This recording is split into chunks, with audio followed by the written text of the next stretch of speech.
This is going to be how to install the forge tip. First, you're going to want to remove the DV, the N75, and the PCV valve. I believe that's what it's called.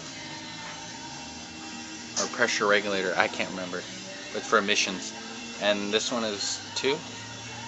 This one I just ripped off because it's got one of these stupid Volkswagen clamps. As you can see what it looks like.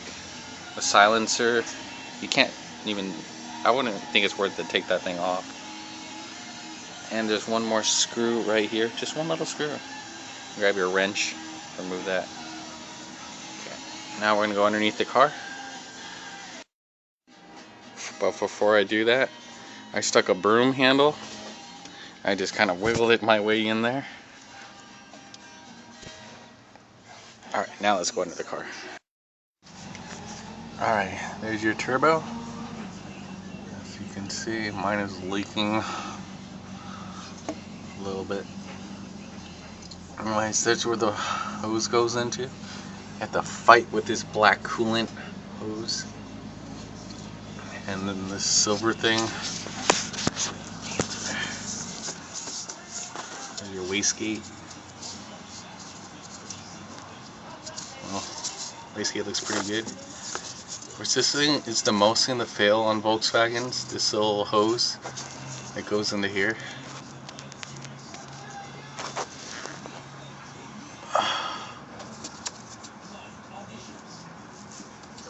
So just replace it. Don't use silicone hoses. I don't recommend that. Just use an emission hose from like AutoZone, O'Reilly's, or any auto parts store.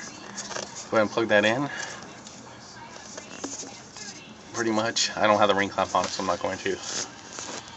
And you want to push this in. You want to use a wrench right here, roughly, to push it in. I'm not using a ring clamp because it just keeps slipping off. I'm not sure why, but I just pretty much put like a rock or something right here. It's my ghetto way of getting things done, but hey, it works. So that's how you install the forge clamp, forge tip. Remember to replace this hose because it will give you a nasty boost leak. Mine's already been replaced too. Thank you. This is part 2 of the installing the tip. Make sure you got everything hooked up. Filter hooked up. Remember, you need at least an 8-inch pipe right here for the mass influencer so you can get correct readings. Hooked up. N75 hooked up. Boost DV hooked up.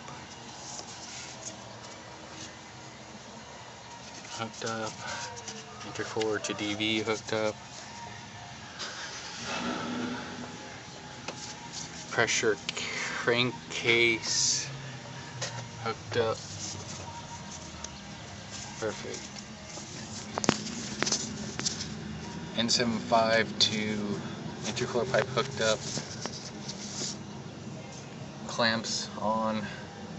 Yes, I use 4 clamps because this damn thing sometimes will blow off under pressure.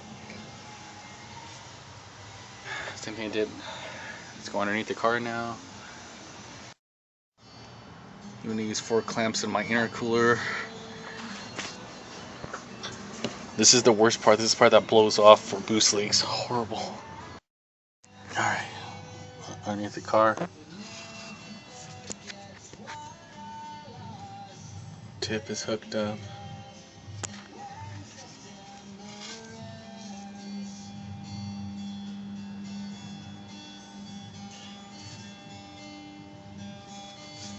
That little screw.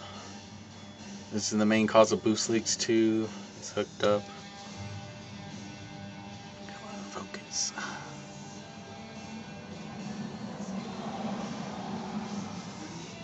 And my little rock, it's pushing it together. It does a pretty good job.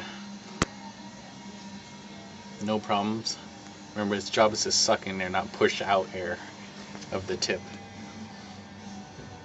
No boost leaks here. I hope you enjoyed it.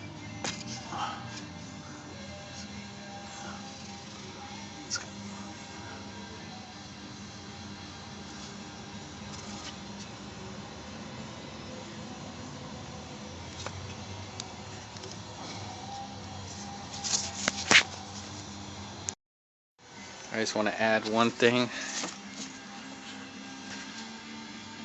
I also got 4 ring clamps in here also, because that's another boost leak as well.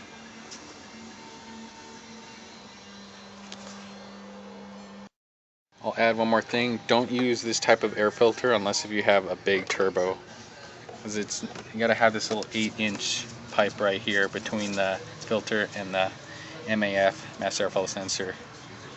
Otherwise it's not going to give you good readings if you use this big guy. It's nice though. Anyways, that's it.